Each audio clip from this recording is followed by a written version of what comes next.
Damai sejahtera Allah Bapa yang melampaui segala akal, itulah kiranya yang memelihara hati dan pikiran saudara-saudara di dalam Kristus Yesus Tuhan kita. Amin. Shalom Bapak Ibu jemaat yang dikasihi Tuhan, selamat hari Minggu bagi kita.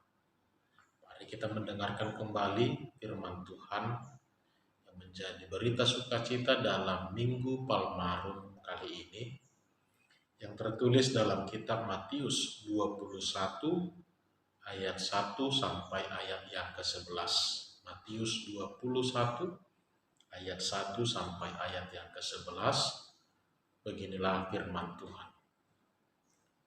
Yesus dielu-elukan di Yerusalem. Ketika Yesus dan murid-muridnya telah dekat Yerusalem dan tiba di Betfage yang terletak di Bukit Zaitun, Yesus menyuruh 2 orang muridnya dengan pesan, "Pergilah ke kampung yang di depanmu itu, dan di situ kamu akan segera menemukan seekor keledai betina tertambat dan anaknya ada dekatnya. Lepaskanlah keledai itu dan bawalah keduanya kepadaku.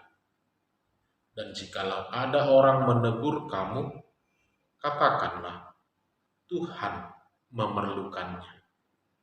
Ia akan segera mengembalikannya." Hal itu terjadi supaya genaplah firman yang disampaikan oleh Nabi.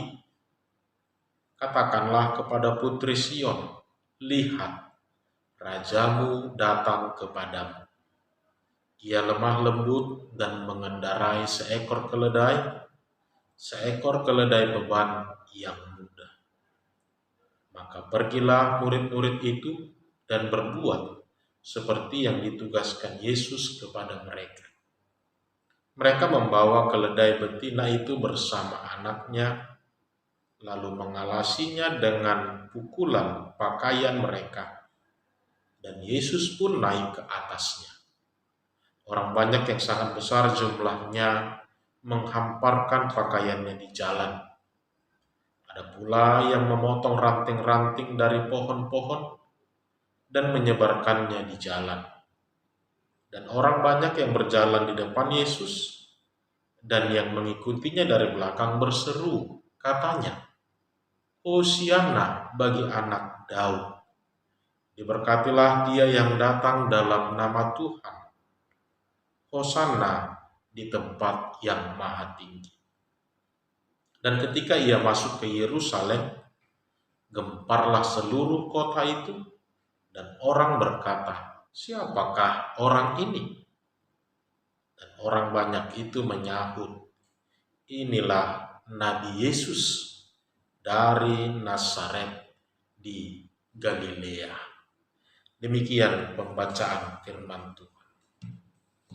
Bapak Ibu Saudara yang dikasihi Tuhan kita Yesus Kristus, kita sudah masuk kepada Minggu Palmarum yang selalu ditunjukkan dengan berita tentang masuknya Tuhan Yesus ke Yerusalem. Yesus dielu-elukan di Yerusalem. Tentu kisah ini sudah berulang-ulang kita dengar, baik melalui khotbah ataupun cerita-cerita atau kita baca sendiri di dalam Alkitab. Namun sekalipun sudah berulang-ulang kita mendengarkan cerita ini, namun masih sangat susah bagi kita untuk memahami apa yang menjadi pesan di dalamnya. Apa yang mau disampaikan di dalam peristiwa masuknya Tuhan Yesus ke kota Yerusalem. Saudara-saudara yang dikasihi Tuhan kita Yesus Kristus, sebelum kita masuk kepada perikop ini, mari kita lihat dulu apa yang menjadi permasalahan pada masa itu. Apa yang menjadi pergumulan, harapan, dan impian dari orang-orang pada masa itu. Tentu kita bisa melihat apa yang sedang terjadi, begitu tingginya diskriminasi, begitu besarnya harapan-harapan mereka untuk membebaskan dari hal-hal penindasan, ketidakadilan, keterpurukan.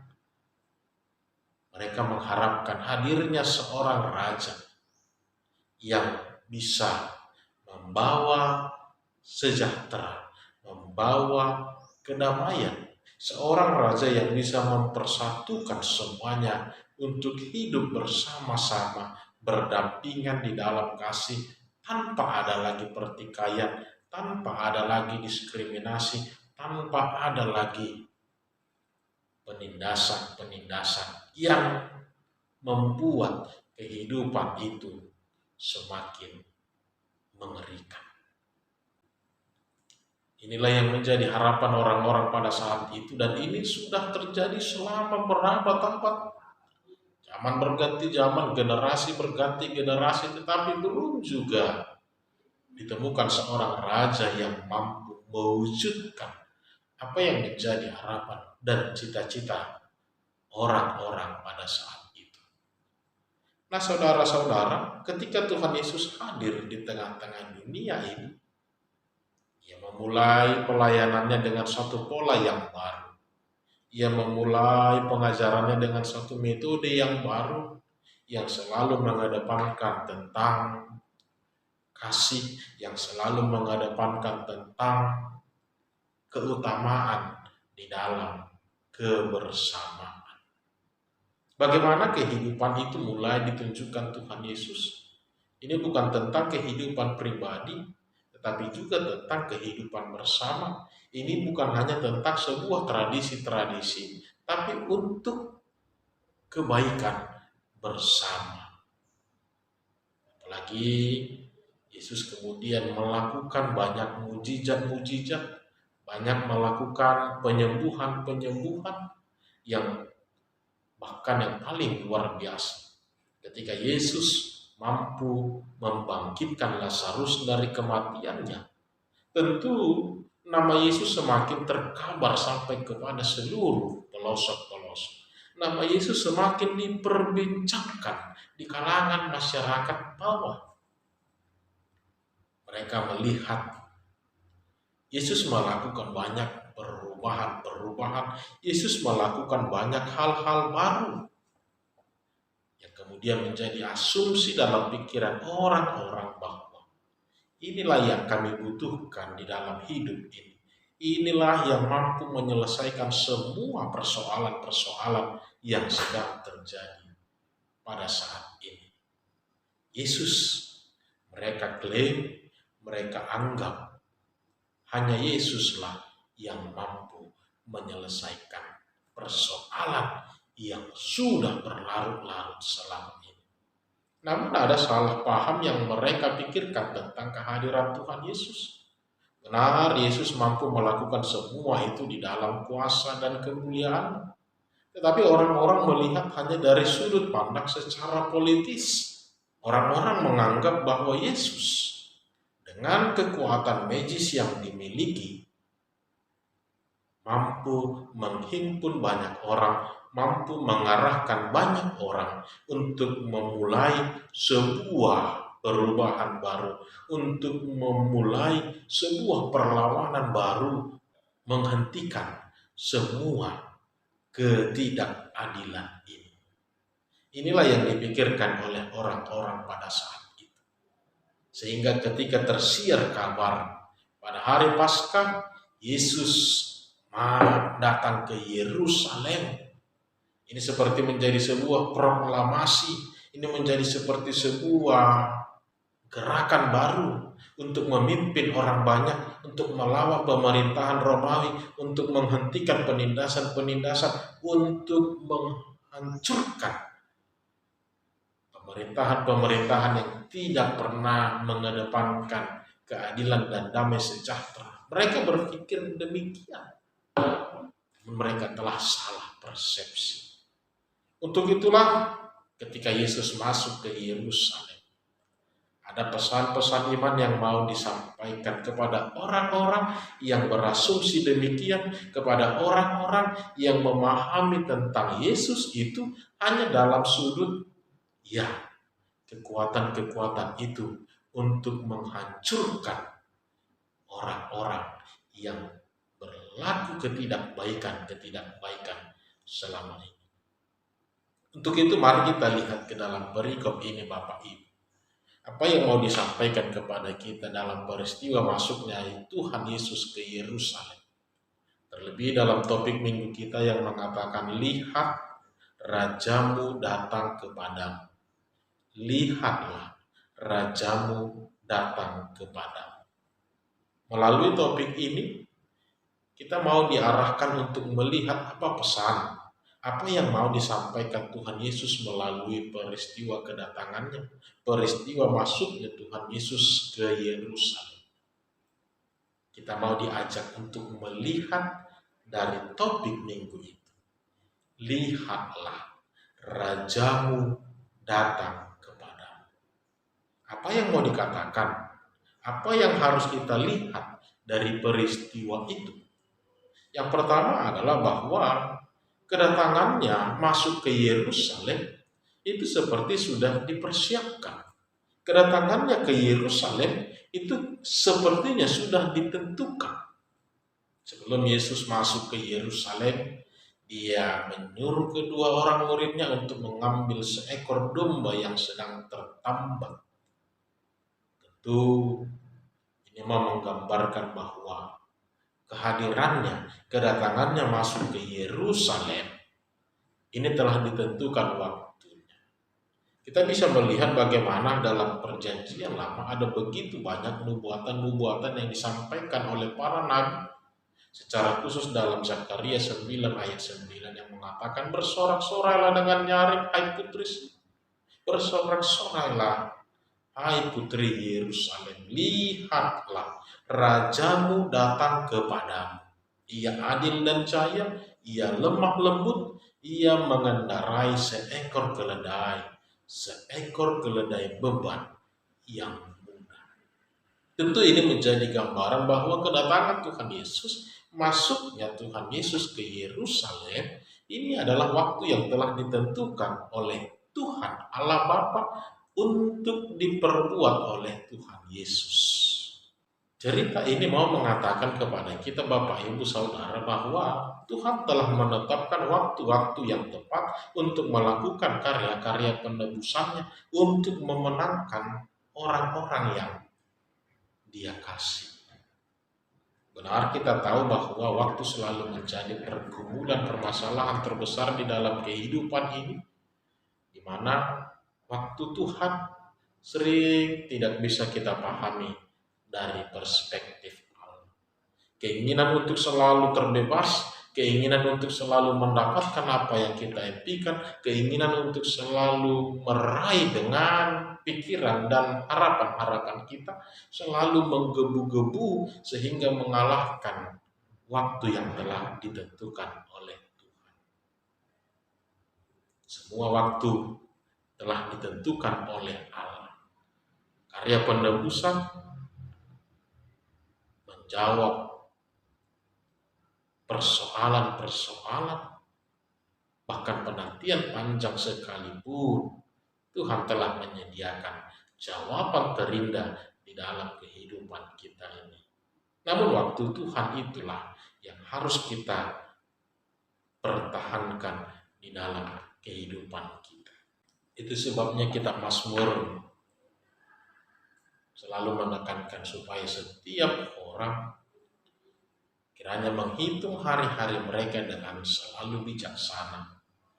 Karena hari-hari itu begitu jahat, hari-hari itu mampu merusak dan mencuri kebahagiaan, bahkan masa depan yang telah ditentukan oleh Allah. Peristiwa kedatangan masuknya Tuhan Yesus ke Yerusalem, ini telah dinubuatkan, ini telah disampaikan oleh para nabi dalam perjanjian lama. Tapi lihatlah, inilah waktu yang tepat yang telah ditentukan Allah untuk memberitakan bahwa Dia telah siap untuk menjadi pembebas bagi orang-orang. Hal yang kedua yang mau kita lihat dalam perikop ini sesuai dengan topik kita. Lihatlah rajamu datang kepadamu. Poin yang kedua yang mau kita lihat dari peristiwa kedatangan Tuhan Yesus masuk ke Yerusalem, dia mengendarai seekor keledai. Ia mengendarai seekor keledai. Tentu ini di luar dari ekspektasi orang-orang pada umumnya. Ketika mereka berasumsi dengan segala kemampuan, kekuasaan yang dimiliki oleh Tuhan Yesus, harusnya Yesus lebih elegan sedikit, misalnya dengan mengendarai kuda, tapi Yesus mengendarai seekor keledai. Ini juga menjadi sebuah pertanda, ini juga menjadi sebuah pesan bagi orang-orang yang menantikan, yang mengharapkan Yesus. Lihat kedatangannya bukan dengan mengendarai seekor kuda, apalagi diiringi arak-arakan para tentara. Kedatangannya dengan mengendarai seekor keledai. Ini mau menyampaikan pesan kepada orang-orang yang berkumpul pada saat itu bahwa Yesus mau membawa sebuah pola baru di dalam menghadirkan kedamaian dan sukacita. Yesus membawa sebuah model baru, gaya baru untuk menghadirkan terciptanya kedamaian dan sukacita. Tentu ini juga mau mengatakan kepada orang-orang, tinggalkan cara-cara yang kau pikirkan untuk menghadirkan kasih, untuk menghadirkan kedamaian, untuk menghadirkan keadilan. Pakailah cara yang ditunjukkan Tuhan Yesus dengan kelemah lembutan, dengan kerendahan hati. Itulah cara yang paling efektif untuk menghadirkan keadilan dan kesejahteraan di tengah-tengah dunia ini.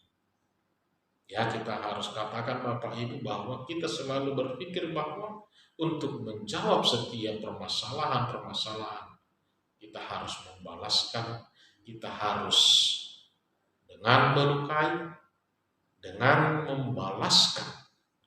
Tetapi Yesus mau mengatakan, tidak lagi dengan cara yang demikian, tapi dengan kerendahan hati dan kelemah lembutan, dengan kasih. Itulah caramu bisa menghadirkan keadilan dan sukacita di tengah-tengah dunia ini.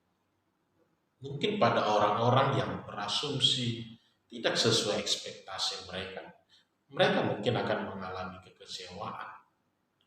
Karena kehadiran Yesus yang mereka duga akan menghimpun mereka untuk melakukan sebuah gerakan melawan pemerintahan Romawi dengan kekuasaan, dengan kemampuan yang dia miliki, tapi ternyata tidak melakukan angkat senjata, tapi dengan mengikuti apa yang harus terjadi. Orang-orang demikian inilah nanti yang mungkin akan mengatakan salibkan dia, karena ternyata mereka masih membawakan apa yang mereka pikirkan tentang menghadirkan kasih dan kedamaian. Yang ketiga Bapak Ibu, bahwa kedatangannya dipenuhi dengan sukacita, kedatangannya dipenuhi dengan semua teriakan-teriakan banyak orang. Ini juga menjadi gambaran bahwa waktu Tuhan adalah waktu yang terbaik. Ketika kita mau mengikuti apa yang Tuhan kehendaki, itu menjadi sebuah pertanda bahwa Tuhan sedang bekerja di dalam hidupmu. Tuhan sedang berproses di dalam setiap rancangan-rancangannya. Dan ketika waktu Tuhan telah tiba, dia datang membebaskan, dia datang membawa sukacita. Lihatlah sukacita yang akan engkau katakan kepada dia. Lihatlah sukacita yang akan engkau serukan kepada Tuhan. Begitu luar biasanya, begitu sukacitanya kita ketika dia hadir kepada kita menjadi penebus. Maka tiga hal ini menjadi gambaran yang mau dibawakan Tuhan Yesus melalui kehadirannya. Lihatlah, Rajamu telah datang kepadamu. Ini menjadi sebuah gambaran bahwa Kehadiran Tuhan Yesus akan selalu membawa sukacita. Kehadiran Tuhan Yesus di Yerusalem membawa sebuah karya abadi bagi setiap orang yang berseru kepadanya. Maka mari Bapak Ibu Saudara, di Minggu Palmarum ini, kita diajak untuk menyerukan itu, kita diajak untuk memberikan persembahan yang terbaik bagi Tuhan. Waktu Tuhan, bagaimana cara Tuhan menyatakan untuk menghadapi setiap proses itu. Demikianlah kiranya kita mau menjalani kehidupan ini. Sehingga pada waktunya, ketika tiba waktunya, Dia datang kepada kita dengan waktu yang telah Dia tentukan. Kita akan meneriakkan sorak-sorai, kita akan menaikkan puji-pujian yang mengatakan Hosianna di tempat yang maha tinggi. Maka selamat menikmati kemurahan Tuhan di dalam karya penebusan. Selamat memperingati masa-masa passion Tuhan Yesus.